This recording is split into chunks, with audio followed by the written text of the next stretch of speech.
I tried to install in my brain, figuratively speaking, something to be considerate. Because, conflicts and confrontations, some people say, they do conflict resolution. I do conflict avoidance.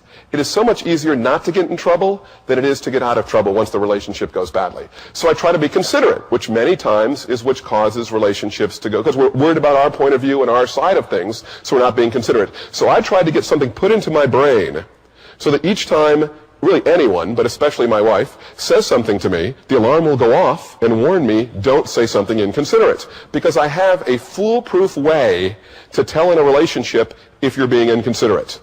And by foolproof, I mean it works every single time. If you use this rule, you'll find it works every time. Here's what it is. If you're the husband, you're being inconsiderate. That's it. And it works every single time, right? So here's what I'm going to do. My wife says something to me, an alarm goes off in my head, and I'm careful. Let me give you an example. Shortly after I'm married, sitting in my chair minding my own business, my wife comes in and says, do you want to go to Montana? My cousin's getting married. Now, I'd met these cousins at my wedding. They were a rough group. Really didn't want to go, right? But I didn't say anything, right? I started thinking. The alarm was going off. Be considerate, be considerate, be considerate, right?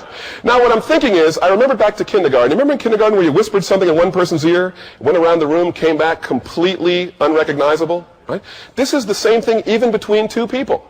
So in this situation, I've got to be more considerate. And see, the situation is ordinarily I'd love to go to Montana. I'd love to go to Montana because we could go to the wedding and spend 2 weeks there. But this was the busiest weekend of my life. Spring semester ended on Friday. Summer school started on Monday, and summer school is very compressed. I've got grades for 800 students due Tuesday night. To fly to Montana from Stillwater, Oklahoma is 3 plane legs. We land somewhere in Montana, get a rent-a-car, and drive 160 miles to the bar where they're getting married.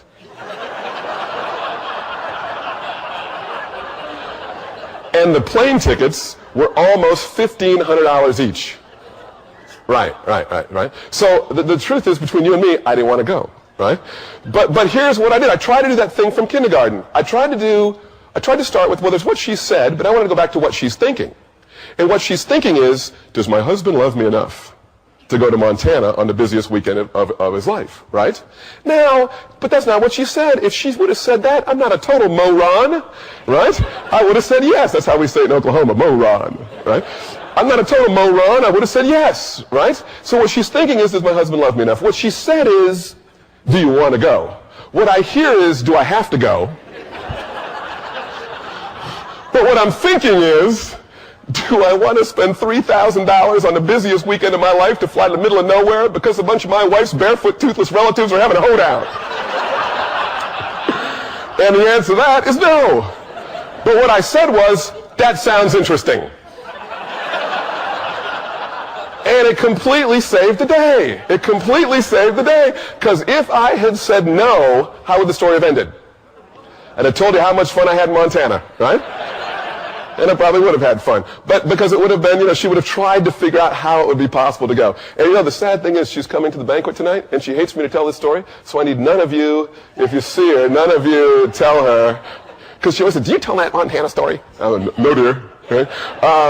But the point is, if you say no, when you say no, you can say it in a very, very, very nice way. We had a guy who worked with us, and he started at the same time I did. We said, do you want to go to lunch? He's like, no.